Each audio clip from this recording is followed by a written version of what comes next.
ಏನಂದ್ರು plate bars ಅಂತಂದ್ರು, ದೀಪಾಚ್ ಅಂತಂದ್ರು. ಆಯ್ತಾ, ಕೇಳಿದ್ರಲ್ಲ. ಸಿಂಪಲ್ ಶಾರ್ಟ್ ಆಗಿ ಹೇಳ್ತೀನಿ, ಲಾಂಗ್ ಆಗಿ ಹೇಳೋಕ್ಕಾಗಲ್ಲ.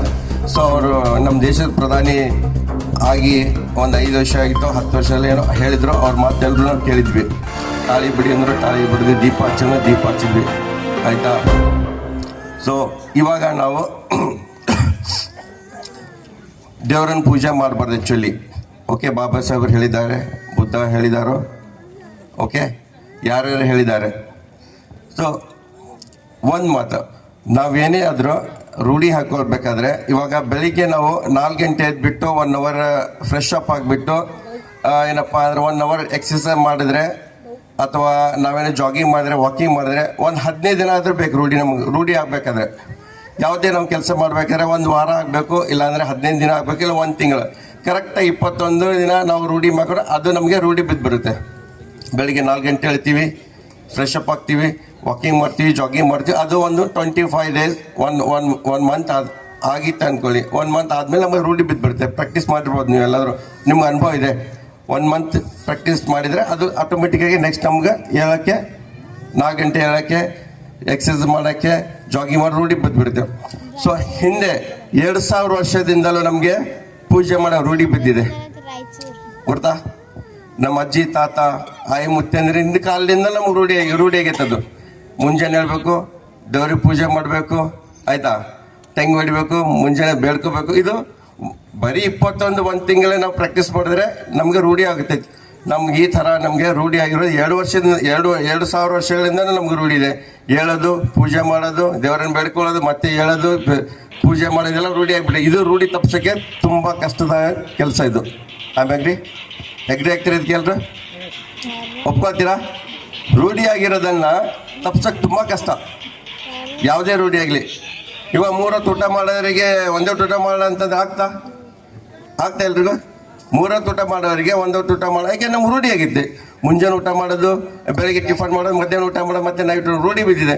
ಸೊ ಇದು ಬುದ್ಧನ ಕಾಲದಿಂದನೂ, ಬುದ್ಧ ಹೇಳಿರೋ ಕಾಲದಿಂದನೂ ಅವಾಗಿಂದ ಇದೆ, ನಮ್ಮ ರೂಢಿ ಆಗಿದೆ ಪೂಜೆ ಮಾಡೋದು. ಯಾಕಂದರೆ ಬುದ್ಧ ಹೋದ್ಮೇಲೆ ಆಯ್ತಲ್ಲ, ಇವಾಗೆಲ್ಲ ಮನುಸ್ಮೃತಿ ಬರೆದಿದ್ರಲ್ಲ, ಮನುಸ್ಮೃತಿ ನಿಮಗೆಲ್ಲ ಹಿಸ್ಟ್ರಿ ಹೇಳ್ಬೇಕು ತುಂಬ ಇದೆ. ಸೊ ಅದಕ್ಕೆ ಅಷ್ಟೊಂದು ಟೈಮ್ ಇಲ್ಲ. ಪಶುಮಿತ್ರ ಸಂಘ ಅಂತ ಹೇಳಿಬಿಟ್ಟು ಬರೆದಿರೋದು, ಅದಕ್ಕೆ ಅವಾಗ ದೇವರನ್ನು ಹುಟ್ಟಿಸಿರೋದು ಅವರೇ ಅಂತ ಹೇಳ್ತಾರೆ. ಏನಪ್ಪ ಅಂದರೆ ಅಶೋಕನ ಹೆಸರು ಮುಚ್ಚೋಗ್ಬೇಕು ಅಂತ ಹೇಳಿಬಿಟ್ಟು, ಅಶೋಕನ ಹೆಸರು ಮುಚ್ಚೋಗ್ಬೇಕು ಅಂತ ಹೇಳಿಬಿಟ್ಟು ಅದೇನೇನು ದೇವರನ್ನು ಹುಟ್ಟಿಸ್ಬಿಟ್ಟವರು. ಆಯಿತಾ, ಕತೆ ಇದೆ, ಕತೆ ಎಲ್ಲ ರಿಯಲ್ ಸ್ಟೋರಿ ಇದೆ. ಅದು ಹೇಳಕ್ಕೆ ತುಂಬ ಟೈಮ್ ಆಗುತ್ತೆ, ಅದಕ್ಕೆ ಟೈಮ್ ಸಾಕಲ್ಲ. ಸೊ ಹಾಗಾಗಿ ಎಲ್ರಿಗೂ ರೂಢಿ ಬಿದ್ದಿದೆ. ಆ ರೂಢಿ ತಪ್ಪಿಸ್ಕೊಳ್ಬೇಕು, ತುಂಬ ಕಷ್ಟಪಡಬೇಕಾಗುತ್ತೆ. ಅದು ಸಾಧ್ಯವಾದರೆ ಆಗ್ಬೋದು, ಸಾಧ್ಯ ಮಾಡ್ಕೊಳ್ಳಿ. ಯಾಕಂದರೆ ನಾವು ದೇವ್ರಿಗೆ ಪೂಜೆ ಮಾಡ್ಬಾರ್ದು ಅಂತ ಹೇಳ್ತೀವಿ, ಬಟ್ ನಾವು ಪೂಜೆ ಮಾಡ್ತೀವಿ, ಅದು ತಪ್ಪಿಸ ಸಾಧ್ಯ ಆಗ್ತಿಲ್ಲ. ಇನ್ನೊಂದು ವಿಷಯ, ನಾವು ಎತ್ತರಕ್ಕೆ ಬೆಳಿಬೇಕು. ನಾವೇನಪ್ಪ ರಾಜಕಾರಣಿಯಿಂದಲೂ ಬೆಳಿಬೇಕು, ವಿದ್ಯಾವಂತರಾಗಬೇಕು, ಎಲ್ಲ ವಿಷಯ ಹೇಳ್ತಾರೆ. ಮತ್ತು ಜಾತಿ ಮಾಡಬಾರ್ದು, ನಾವು ಒಂದಾಗಿರಬೇಕು. ನಾನೇ ಪ್ರಾಕ್ಟಿಕಲ್ ಹೇಳ್ತಿದ್ದೀನಿ. ನಾವು ಒಂದಾಗಬೇಕು ಅಂತ ಹೇಳ್ತಾರೆ ಎಲ್ಲ ಕಡೆ, ಸ್ಟೇಜಲ್ಲಿ ಕೂತಾರೆ ಹೇಳ್ತಾರೆ. ನಮ್ಮವರಲ್ಲ, ಬೇರೆ ಎಲ್ಲ ದೊಡ್ಡ ಗಣ್ಯ ವ್ಯಕ್ತಿಗಳೆಲ್ಲ ಮಾತಾಡ್ತಾರೆ, ನಾವು ಒಂದಾಗಿರ್ಬೇಕು, ಒಂದಾಗಕ್ಕೆ ಸಾಧ್ಯ ಯಾರೂ ಇಲ್ಲ. ಇವಾಗ ಲಾಸ್ಟ್ ಟೈಮ್ ನಂದು ಒಂದು ಎಲೆಕ್ಷನ್ ಇತ್ತು. ಸೊ ಯಾವ ಎಲೆಕ್ಷನ್ ಅಪ್ಪ, ಆಲ್ಮೋಸ್ಟ್ ಎಲ್ರಿಗೂ ಗೊತ್ತಿದೆ. ನೌಕರರ ಸಂಘದ ಏನಪ್ಪ ಡಿಸ್ಟ್ರಿಕ್ಟ್ ಪ್ರೆಸಿಡೆಂಟ್ ಕಾಂಪಿಟೇಷನ್ ಇತ್ತು. ನಾವು ಮೊನ್ನೆ ಎಲ್ಲರೂ ಡೈರೆಕ್ಟ್ ಆಗಿದ್ದೀವಿ. 56 ಡಿಪಾರ್ಟ್ಮೆಂಟ್, ಟೋಟಲ್ 72 ಡಿಪಾರ್ಟ್ಮೆಂಟಿಂದ ನಾವು ಎಲೆಕ್ಟ್ ಆಗಿ ಬಂದಿರೋ ಎಲ್ಲ ಡೈರೆಕ್ಟರ್ಗಳಿದ್ದೀವಿ. ಆ ಎಲೆಕ್ಷನಲ್ಲಿ ನಮ್ಮ ಡಿಸ್ಟ್ರಿಕ್ಟ್ ಪ್ರೆಸಿಡೆಂಟ್ಗೆ ಎಲೆಕ್ಟ್ ಆಗಬೇಕಾಗಿತ್ತು. ನಾವು ಡಿಸ್ಟ್ರಿಕ್ಟ್ ಕಾಂಪಿಟೇಷನ್ ಮಾಡಬೇಕಾಗಿತ್ತು. ಟೋಟಲ್ 72 ಜನ ನಾವು ಎಲೆಕ್ಟ್ ಆಗಿರೋರು. 72 ಜನರಲ್ಲಿ ಇದೆಷ್ಟು ವಿಷಯ ನಿಮ್ಗೆ ಯಾರೇ ಹೆಣ್ಮಕ್ಳು ಗೊತ್ತಿಲ್ಲ, ಇಲ್ಲಿ ಕೂತವ್ರಿಗೆ ಆಲ್ಮೋಸ್ಟ್ ಜೆಂಟ್ಸ್ಗಳಿಗೆ ಗೊತ್ತಿದೆ. 72 ಜನಗಳಲ್ಲಿ 15 ಜನ ಪಕ್ಕ ಹೊಲೆಯರು, 15 ಜನ ಪಕ್ಕ ಹೊಲೆಯರು, ಆಯ್ತಾ. 6 ಜನ ಪಕ್ಕ ಮಾದಿಗರು.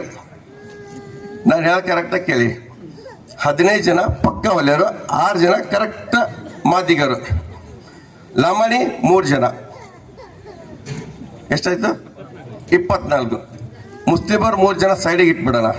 ಮುಸ್ಲಿಮರು ನಮ್ದ್ರಲ್ಲಿ ಬರ್ತಾರೆ, ಓಕೆ, ಅವ್ರಿಗೆ ಬಿಟ್ಬಿಡ. ಎಷ್ಟು ಜನ ಇದರಲ್ಲಿ? ಕುರುಬರು 10 ಜನ. ಎಷ್ಟಾಯ್ತು ಸರ್? 34. 34 ಜನ. ಸೊ ನಮ್ಮ ಡಿಸ್ಟ್ರಿಕ್ಟ್ ಪ್ರೆಸಿಡೆಂಟ್ ಆಗಕ್ಕೆ ಏನಪ್ಪ ಅಂದ್ರೆ ನಮ್ಗೆ 30 ಓಟ್ ಬಿದ್ದರೆ ಸಾಕು, ನಾವು ಡಿಸ್ಟ್ರಿಕ್ಟ್ ಪ್ರೆಸಿಡೆಂಟ್ ಆಗ್ತೀವಿ.